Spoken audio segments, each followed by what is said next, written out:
Welcome on board po, Kalipi. Sister, sa ating pong programang ito, Kandugang Bayang Sagip Kapa, at sa ating pong kaulayo at kabalikat ng programang ito, Tony Falcon. Ano pong nilapit natin at kayo po ay nagsipanta na subukin ang programa natin? Nagpapasalamat po ako dahil natanggal yung sakit ng katawan kong nararamdaman, sa arthritis ko po. Mata po natin. Saka sa mata ko po luminaw. So yung pong rayuman dito, ano pong sabi natin? Yung rayuma ko po na matagal ko nang nararamdaman, gumaling po sa pamamagitan ng hilo. Ay ganun po, ipakita po yung ano po natin, lana. Yan po, Yuzhuang po yan ha. Yuzhuang. Ilan pong minuto kayo pinagaling sa mga sakit na to? Ilan pong minuto kayo gumaling? Wala pang 5 minutes. Ay, wala pa ba?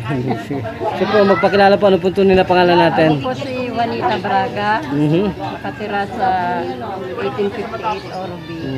Sa pamamala po natin, dakilang lingkod, Kay Chairman Lourdes Delgado ng Barangay 770. Yan po si Chairman ang talagang bantog at talagang umiibig sa atin lahat para mapagdamutan po at pagpagsilbihan tayo lahat dito po sa kanyang distrito.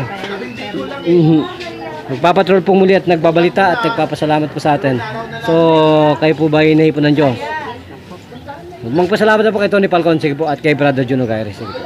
Salamat po kay Tony Falcon at kay Brother Juno Gaire.